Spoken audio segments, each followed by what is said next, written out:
boa noite. Obrigado pela audiência de todos. Iniciamos o nosso programa Varrendo a Redação. Toda sexta-feira, 19 horas. Tive uma folga de uns 15 dias. Né? Passei um pouquinho de trabalho no hospital aí, mas de volta às atividades. Que folga. Graças a Deus, inteiros de novo.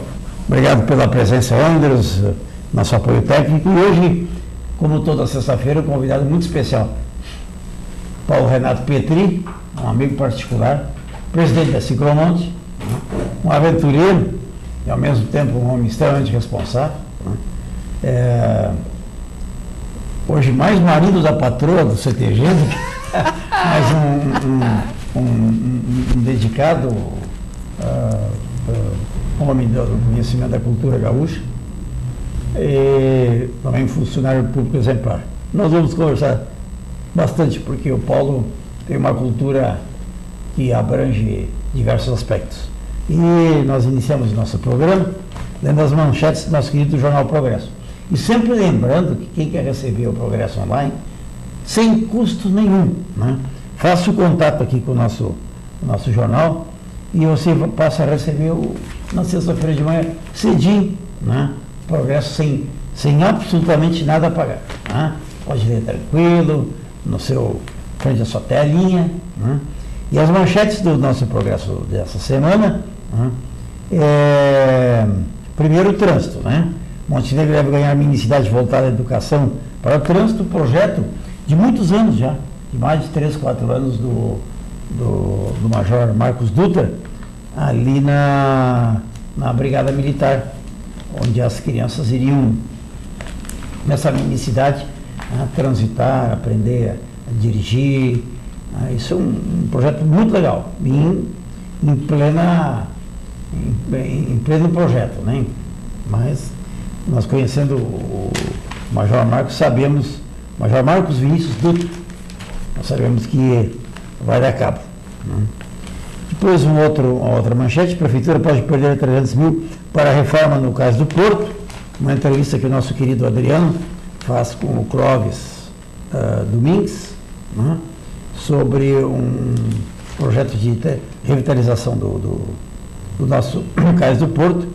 E o secretário, então, do Meio Ambiente queixa-se que está há 6 meses tentando fazer a aprovação do DEFAP e não consegue, e talvez se perca a verba, né? De 300 mil reais. Seria importante esse dinheiro para melhorar nosso cais. Roteiro turístico do Pareci Novo participa de feira em Fortaleza. Né? As duas meninas aí do projeto da edição Mostra Internacional de Ciência e Tecnologia, Mostratec, do projeto Caminho das Três Marias, roteiro turístico de Pareci Novo. Mais uma manchete aqui do nosso Progresso: queda da carga sobre cabine teria motivado a morte dos caienses em Minas Gerais. José Carlos Jacomel Raul, de 55 anos, e Kleber Reginato, de 33 anos, trabalhando no interior de Minas Gerais, na profissão de poços artesianos da empresa Água Sul Sebastião Caí, foram vítimas do acidente e pereceram. Ainda a nova ciclovia vai ligar o bairro Germano Henrique ao centro da cidade. Projeto de trânsito do Coronel Edar Borges. Palestra na reunião da Associação Comercial Industrial do Serviço de Montenegro, Pareci Novo, ensina como sair de um negócio sem se arrepender. A palestra foi feita pelo nosso economista e competente Gerson Chardon essa semana, na reunião almoço da Associação Comercial.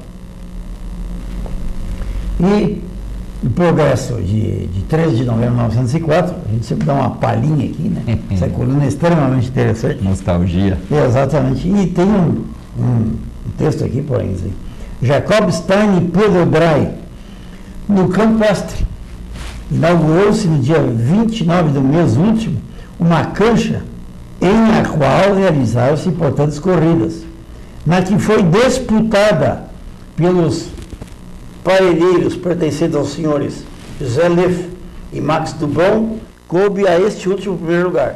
Ao terminarem as diversões, o senhor Jacob Stein, fabricante de cerveja residente, ofereceu um copo deste líquido às pessoas que havia um comparecido naquela festa. Então era uma coisa muito importante. Né? Detalhe, um copo apenas, né? Mais que isso já era prejuízo na conta da festa lá. Sem dúvida, né? Mas é muito interessante o progresso aí com os nossos colunistas, o Ernesto Lauer, até Dom Adeus Grins, o Toto, né? Nosso Toto aí falando sobre economia. Ezequiel. O Rogério Santos, isso, o próprio JB, aqui nós mandamos um grande abraço, meu querido JB, né? Esse tá, a redenção do nosso progresso se deve muito a isso. Né? Detalhe, Marquinhos, todas as sextas-feiras pela manhã, quem pega o ônibus para Porto Alegre, tem um maço do jornal O Progresso na frente do ônibus do lado do motorista. A gente já passa, já pega o jornal, vai sentar na viagem a Porto Alegre e pode aproveitar uma leitura muito interessante. Em seguida eu tenho mandado e-mails para o JB, porque eu leio alguma coisa que me interessa e mando um e-mail para ele, uma manifestação, concordando ou discordando, mas enfim, né? O João Batista é um democrata por natureza. Sem dúvida nenhuma. Pode falar o que quiser, ele sempre acha um jeito de concordar. E um gentleman. Um gentleman, né? Essa é uma das melhores cabeças que nós temos aqui. Né? E ressuscitando aí o nosso querido jornal Progresso, ele, uma série de programações, ele, o Adriano e tal, o Andres, se preparando para uma nova fase do nosso jornal. Mas muito bem, hoje nós estamos aqui com um ciclista juramentado de carteirinha. Né? Paulo, a gente te acompanhou aí, nós acompanhávamos porque o Adriano é um fã teu, da tua viagem no Uruguai. Né? E eu, antes disso, o Paulo começou, o Paulo foi um eminente advogado, brilhante advogado, e resolveu passar para trabalhar na coisa pública e foi trabalhar em vacaria. E já naquela época, ele não vinha todos os dias de vacaria de bicicleta, a gente não precisa assustar. Mas ele, de vez em quando ia para vacaria e tal, e acabou depois. E para o Uruguai chamou a atenção de muita gente, porque o Uruguai é uma coisa muito bonita. Essa viagem que o Paulo foi, gente, eu posso atestar para vocês que eu fui, claro que evidentemente de automóvel, né? Eu tiver que dar 2 pedaladas, eu estou quebrado, né? Velho e cansado. Mas, Paulo, um passeio muito bonito que a gente pode fazer, aí descer até tranquilamente, você pode ir pelo Chuí, né? O Rio Grande do Sul lá para baixo é muito bonito e está em boas condições, excelentes condições, melhorando as estradas, né? Os trechos piores já está duplicado. E você vai para o Chuí, aí você pega ali Punta del Este, Montevidéu, e quem for a Montevidéu não pode deixar de ir no mercado do Porto, tá? Tomar médio e médio, tá? Não está falando bêbado aqui, eu não gosto de bebida, mas é impossível não tomar. Médio e médio é um frisante com vinho branco. Então chega lá, toma um copinho daquele passageiro, fica ali, né? Como uma parrijada. E depois vai para a colônia onde Paulinho foi e volta para o Durazno. Durazno é uma cidade pêssego, né? Na metade do Uruguai, onde tem um mini zoológico e os mais bonitos leões que eu vi na minha vida. Nem em televisão eu vi assim. É um enorme, uma gaiola, mas uma gaiola de quase 1 hectare, né, fechado, um leão e 3, 4 fêmeas. Uma coisa muito bonita, um zoológico muito bonito. E volta ali do Durazno, 33, faz umas compras em Ribeira, que hoje não vale mais a pena, né, Paulinho? Mas, enfim, pega a estrada nova para Santa Maria e vem embora. Então, olha, é um passeio maravilhoso, que não demanda muito, porque o Uruguai é barato, daí o Paulinho vai nos explicar depois. Mas quem tiver aí, olha, um fim de semana, um pouco mais espichado, vai vir um feriadão agora no Corpus Christi, São João. Aí, ó, um passeio lindo, e o Paulinho vai nos contar aqui. Estradas boas no Uruguai, né, Paulo? Estradas maravilhosas no Uruguai, né? Assim, perto do chão, a gente não está acostumado, parece que não tem estrada, né? Enterrado no chão. E, Paulinho, mas de onde veio a ideia de ir para o Uruguai? Bom, te ouvindo falar, assim, na verdade eu já podia até ir embora, né? Porque na verdade o Marquinhos já contou praticamente toda essa história. De fato, Marquinhos, é uma coisa muito interessante que eu sempre, quando falo sobre cicloturismo, sobre essas viagens, eu tenho que fazer uma associação a um fato muito antigo. Eu tenho 48 anos, isso aconteceu quando eu tinha 13 anos, portanto, há 35 anos atrás. Eu e um colega chamado João Carlos Traugut do Amaral, que hoje tem De Touro do Triunfo. que hoje tem um problema de saúde crônico, ele está numa cama há muitos anos, ele tem um problema crônico de saúde e não pode mais se locomover sozinho. Pois eu e o João Carlos, com 13 anos, eu fiz a primeira aventura cicloturística na minha vida. Nós fomos ao Rincão do Cascalho, na época, eu com uma Peugeot 3 marchas e ele com uma Barra Forte. E nós fomos até Rincão do Cascalho, paramos na Santinha lá, rezamos para os nossos pais não descobrirem que nós tínhamos ido para lá e batemos em retirada. Quando eu cheguei em Montenegro de volta, nós demoramos umas 2 horas para ir, umas 2 horas para voltar. Foi numa tarde assim, né? Ele era meu colega de aula e nós fomos lá. Eu disse, eu quero isso para mim. Né? Foi uma paixão instantânea ao desempenho que a bicicleta tinha na minha visão de mundo, no tamanho do mundo que eu tinha, né? Eu conseguia, por exemplo, em 2 horas fazer 25 quilômetros, que a pé eu demoraria 5 horas, sei lá, 6 horas. Então eu fiquei muito impressionado do desempenho da bicicleta, com 3 marchas apenas, num passeio desses. E dali para frente, de fato, eu comecei a me programar para fazer viagens de bicicleta. Logo depois, com 17 anos, eu já ia para a praia bem seguido, né? Eu já fazia as viagens para Xangri-Lá, onde nós tínhamos casa.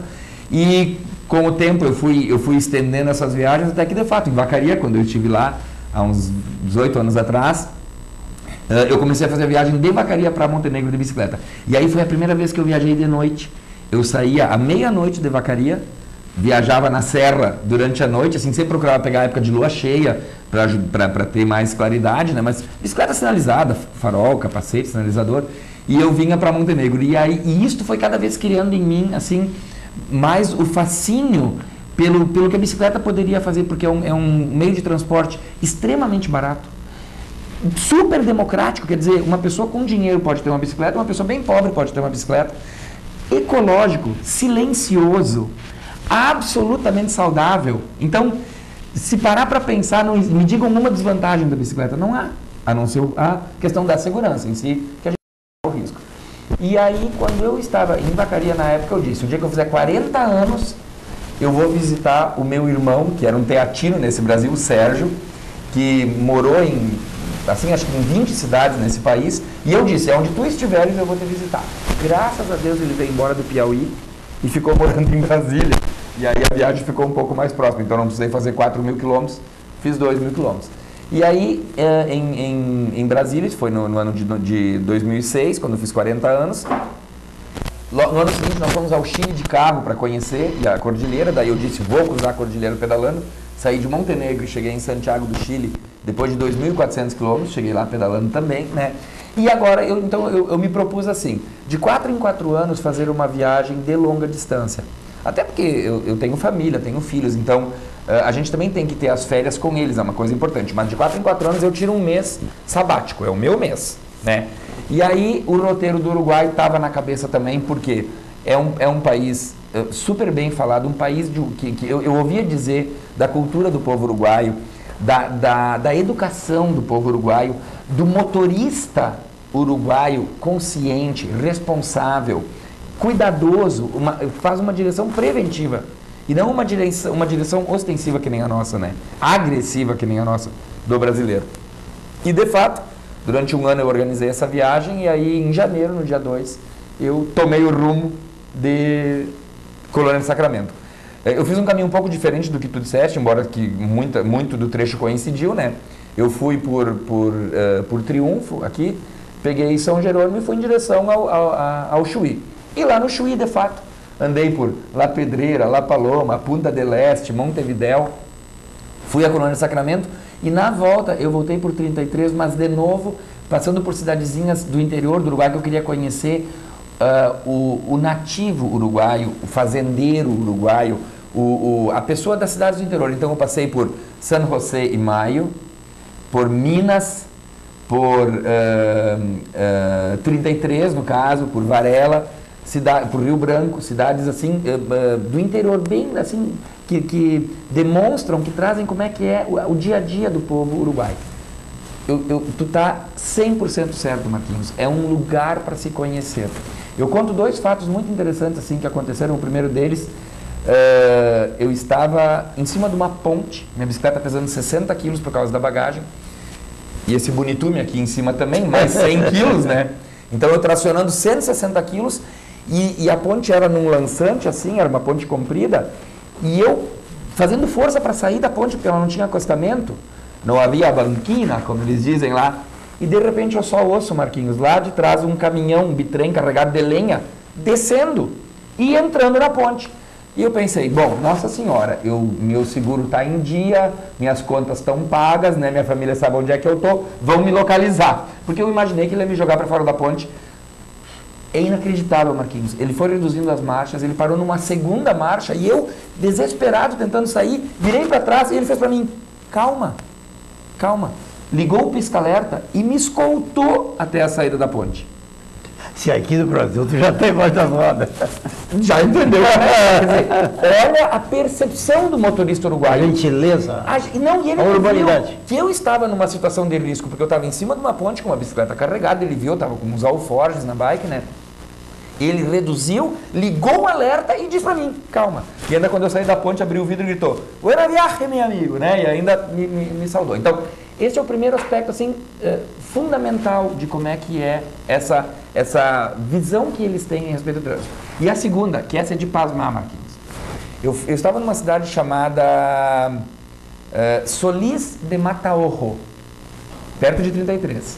Fui almoçar num sábado ao meio-dia e eu deixei a bicicleta na varanda e entrei no restaurante e disse para eles assim, lá pro dono do restaurante, olha, eu tô com a minha bicicleta ali fora, eu levo notebook, eu levo máquina fotográfica, um pouco de dinheiro, enfim, eu tinha patrimônio ali na bicicleta, né, a própria bicicleta.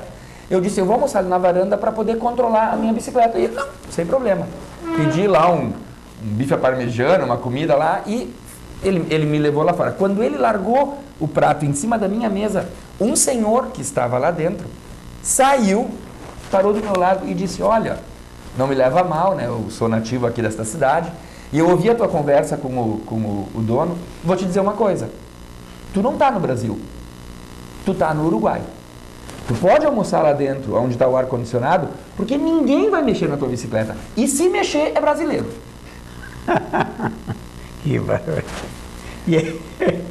Quer dizer, é um bem de conceito. aí eu disse para ele, tchê, na minha terra matam por causa de um boné, por causa de um par de tênis. Então, eu estou trazendo uma percepção, talvez eu tenha que me reciclar para pensar como é o Uruguai. Ele disse, mas não é assim. Tu pode ficar tranquilo, tu pode almoçar lá dentro. Resumo da ópera, ele pagou o meu almoço, me brindou com o pagamento do almoço e ainda me levou para casa dele para conhecer a família dele e me arranjou lá uma cadeira de balanço embaixo de um salso chorão para eu dar uma descansada depois do almoço. Então, este é o Uruguai, é uma surpresa atrás da outra, Marquinhos, é uma coisa incrível, assim, ó, eu voltei de lá tão impressionado. Eu ouvi um tempo atrás agora falando sobre a viagem de que o Uruguai é considerado o país mais civilizado do mundo proporcionalmente ao território e à população. É o país mais civilizado do mundo. Eu sou obrigado a concordar, né? Porque eu tive uma aula de cidadania passeando de bicicleta pelo Uruguai. Foi uma coisa impressionante.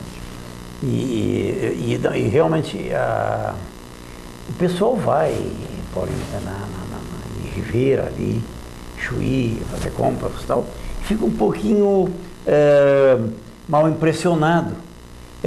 E vou explicar, porque os nossos vendedores, nosso pessoal do comércio, ele é mais gentil, ele é preparado, o Brasil prepara melhor nossos funcionários.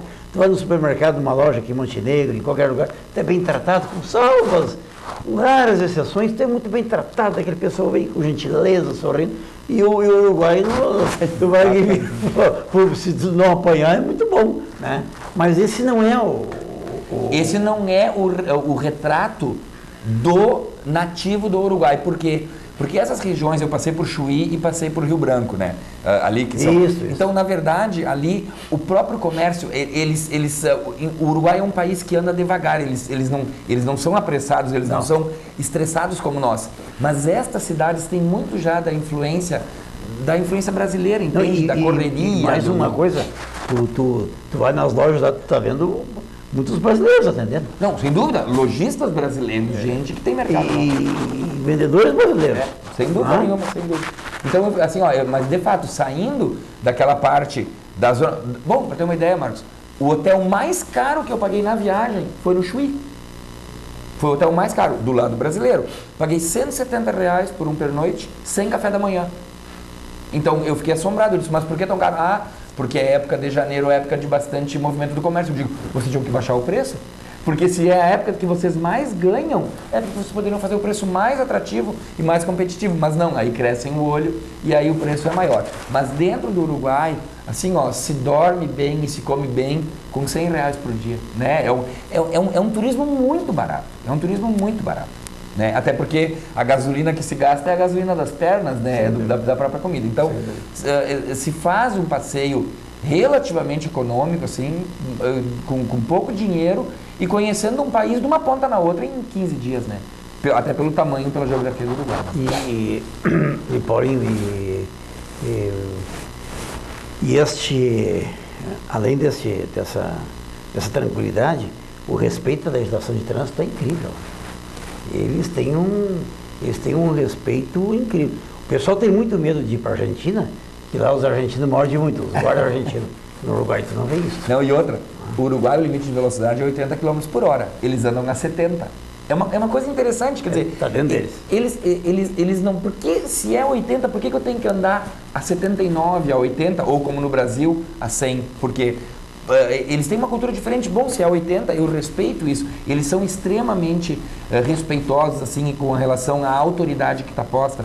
A autoridade política, a autoridade judiciária, a autoridade policial, eles têm muito respeito, muito respeito. Então, por isso que é um país que é tranquilo, um país sereno, né? A gente percebe nas pessoas, assim, a tranquilidade, uma vida serena, uma vida pacata. É muito interessante. Olha, eu recomendaria sempre, né? Tranquilamente. Nós vamos para o intervalo e daqui a pouco a gente fala com o Paulinho. Nós vamos conversar mais um pouquinho sobre o Uruguai, os passeios do Paulinho, depois vamos entrar no judiciário e um pouquinho de política, porque o Paulinho também é metido a tudo. Tá?